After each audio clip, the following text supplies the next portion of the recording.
My name is Lucy Nalpathanchil. My earliest memory of a public library, when I was a child, my parents were immigrants, first generation, and they worked a lot. And one of the safe places that my parents felt that I could spend my time was our town public library. And so from the time that I was a small child was when I remember our children's department of our public library. And back then, they had a little guinea pig in a cage and fish in an aquarium. And I remember spending so many days of my summer vacation at the public library, reading books, doing the children's programming, the puppet shows, the sing-alongs. Before I entered public school, I remember going to our public library. Well, I was a voracious reader, and I think part of the reason I became such a lifelong reader, you should see my nightstand today as an adult, where I have books piled as I start one and then I start another before I finish the book. But I just feel like my love for reading, for learning, from entering different worlds, using my imagination was cultivated from my time as a reader of children's books.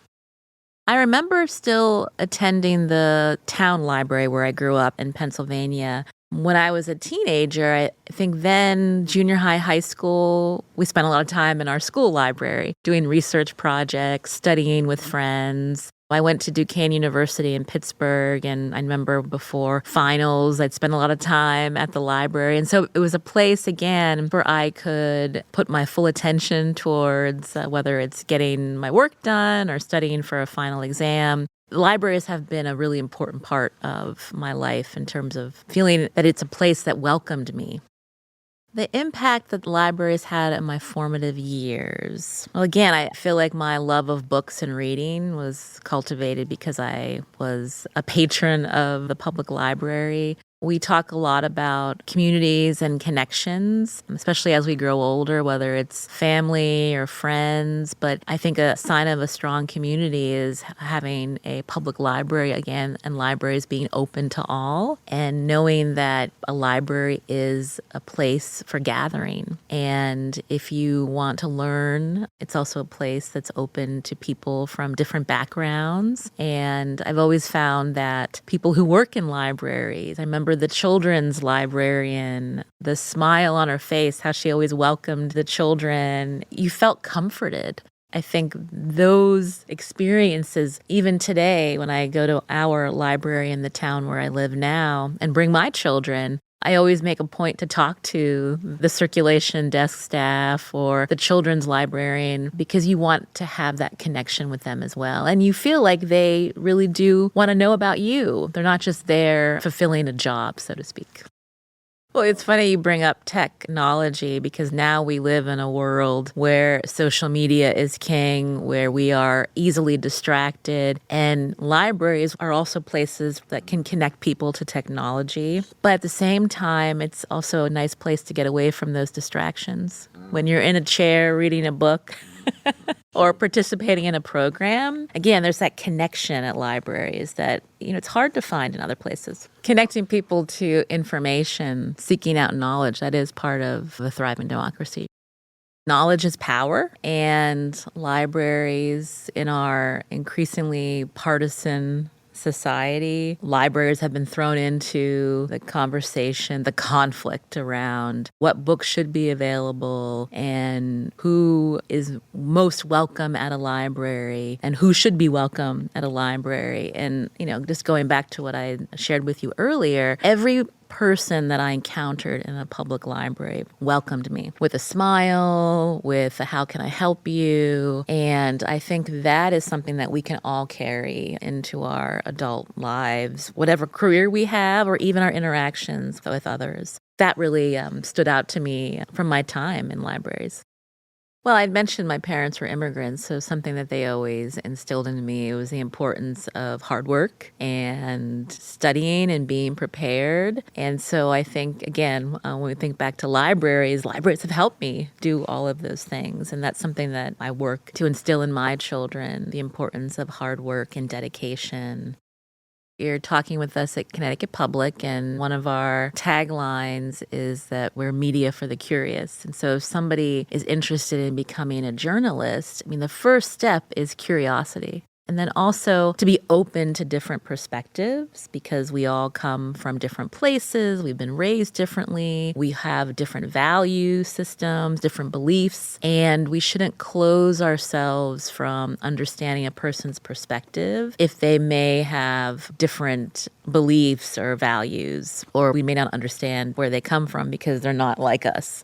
It's always important to ask questions and really listen to someone. I'd mentioned earlier how our lives are so dominated now by social media, but I feel like also how we talk to one another, having the ability to just have a conversation, like that is a skill that people don't know how to have that conversation because they might not understand where a person comes from, so they make assumptions and generalize, or maybe just see something in their social media feed, or we have a tendency to want to one-up the other person. Well, I know more and I know better, and here's what I know. And that's not a helpful way to have a conversation. Just to get back to your original point, what would you say to someone who's interested in journalism? Again, it's like learning how to have a conversation, to listen, to be curious. And it's also important to seek out sources that you're confident in their accuracy. And that's why libraries are so important. Librarians and others are trained on the information that is most credible and where you can go. And if you have trouble finding that information, they can help point you the right direction.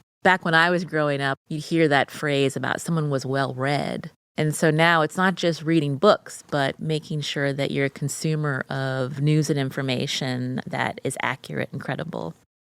You want to treat others like you want to be treated, right? Kindness is important. And even when you disagree with someone, again, like how you interact with them, that is a sign of respect. Again, not generalizing, not assuming that the person you're talking with doesn't know as much as you do. When we take away those assumptions and we fight against those generalizations that we want to make of somebody, that's a sign of respect. That you come as a full individual and you assume that the person across from you also is being genuine. So I think that's a sign of respect, assuming that people are coming as they are and trying to really hear what they're saying without making those assumptions.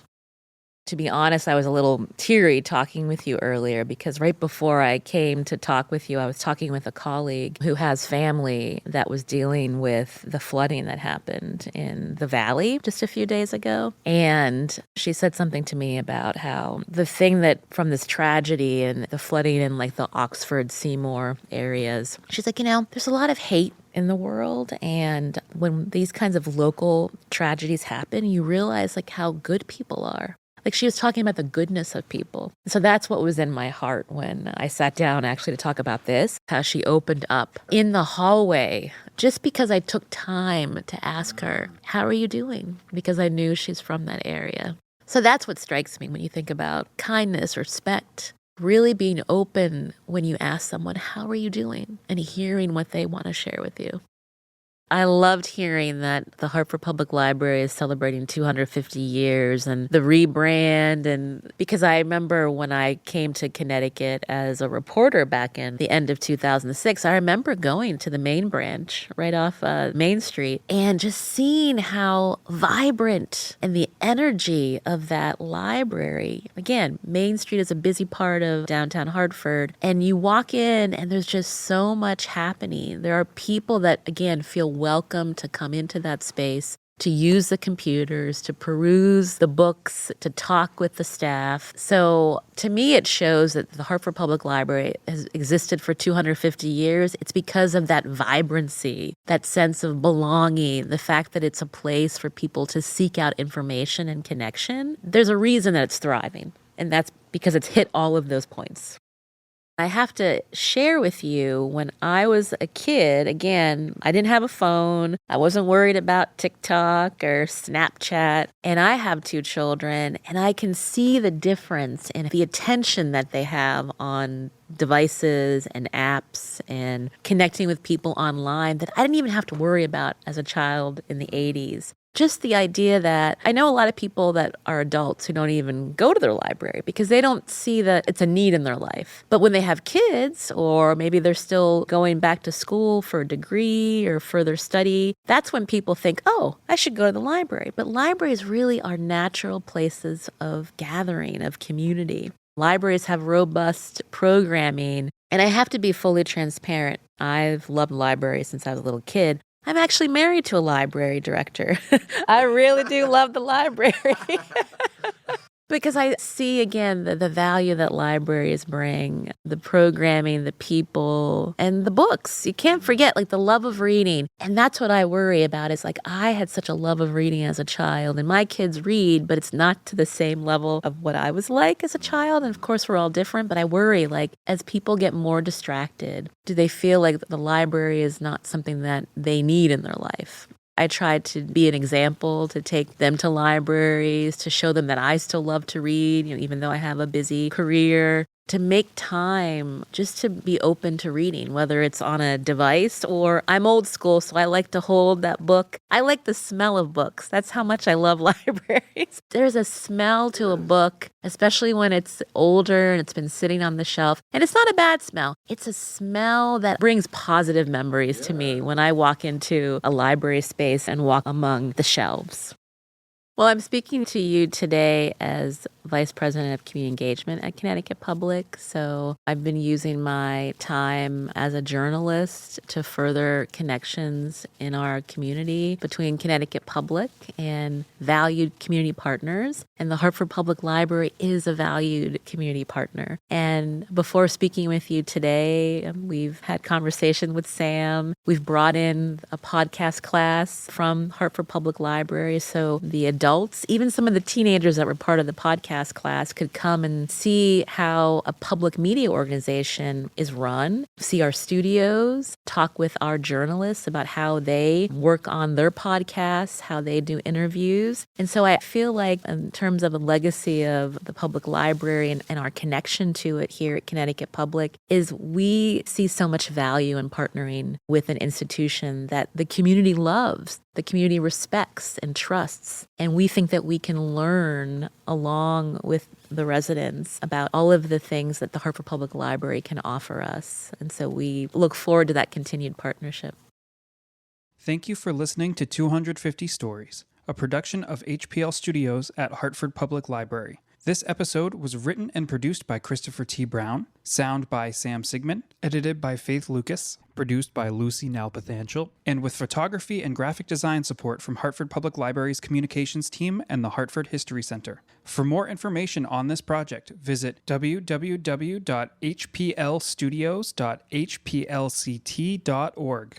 New episodes release every Tuesday, so subscribe to stay tuned.